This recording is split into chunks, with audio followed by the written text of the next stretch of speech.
अब एक पप्पू से मुश्किल, दूसरे पप्पू का क्या करें? पप्पू का करेंगे। अभी हाल ही में अंदर जाके आए हैं, सदन में आने का मौका मिला, सट्टा बाजार की बात करते हैं।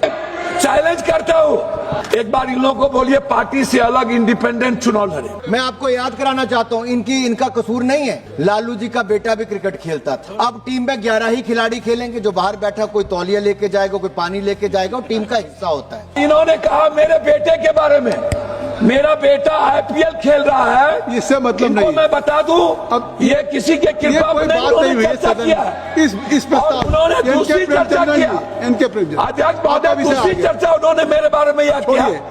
मैं और अवसर मिलेगा। जैसे राहुल गांधी जी को अधिकार है कि प्रधानमंत्री का पद तो इनके लिए ही बना है, ऐसे उनको लगता है कि बेटा नहीं खेल पा रहा तो भाई सबकी सेटिंग है। अरे भारतीय टीम ने शानदार प्रदर्शन किया, हमें गर्व है, हम गर्व से कहते हैं भारतीय टीम ने शानदार। नियत बुरी हो तो वक्त लेता है मुंह फेर, हर एजेंडा हो जाता है ढेर, और कहने को आए बड़े बब्बर शेर।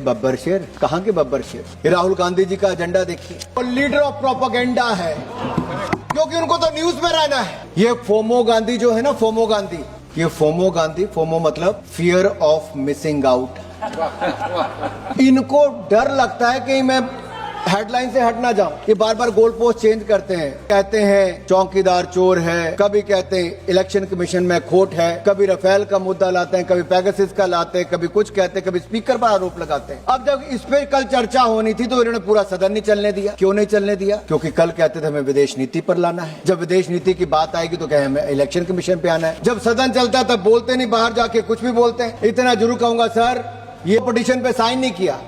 मैं आपसे पूछता हूं कि उन्होंने पिटीशन पे साइन किया? उत्पाती छात्र नहीं किया।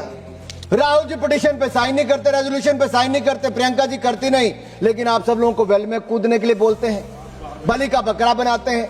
आपको जो व्यक्ति बोलने का अवसर देता हूं बिड़ला जी, उसके खिलाफ आप अविश्वास प्रस्ताव लाते हो। इससे बड़ा दुर्भाग्य क्या होगा?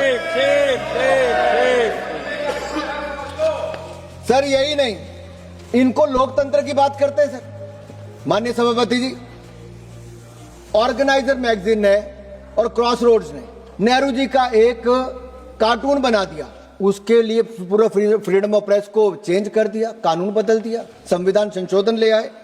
1975 में तो संविधान की हत्या कर दी। सारी डिटेल नाम है कांग्रेस पार्टी जिन्होंने उसका दुरुपयोग किया है। आज डीएमके वाले उनके साथ बैठे, करुणानिधि की सरकार उन्होंने गिराई। आज कम्युनिस्ट बैठे, आपकी सरकार उन्होंने गिराई।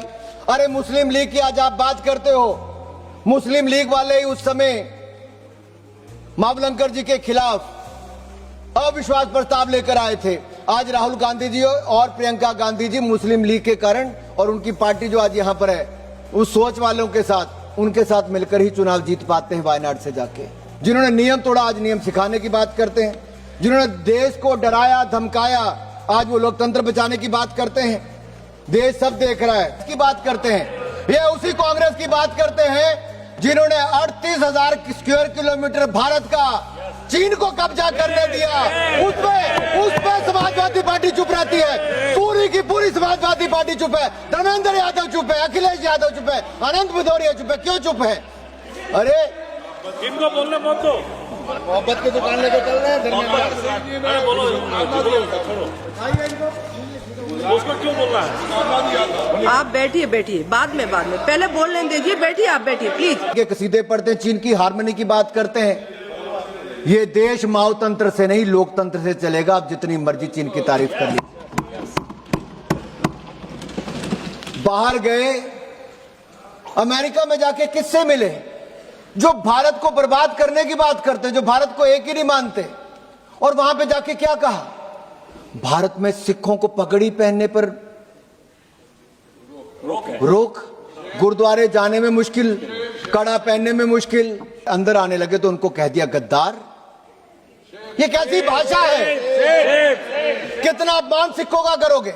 ना 84 के दंगों का न्याय दिलाया और वर्षों तक इंतजार करवाया, और प्रधानमंत्री मनमोहन सिंह बने तो उनके ऑर्डिनेंस को फाड़कर एक सिख प्रधानमंत्री का भी अपमान किया तो श्रीमान राहुल गांधी ने किया था। सिख समाज से माफी मांगनी चाहिए। 2024 के पहले सत्र में क्या कहा? हिंदू हिंसक होते हैं। जब इनकी अपनी सरकार थी तब कहा हिंदू टेररिज्म। ये कैसी मानसिकता है?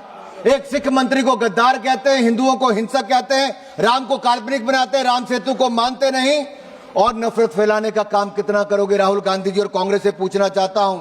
और ऊपर से कहते हैं देश के संसाधनों पे पहला हक देश के मुसलमानों का है।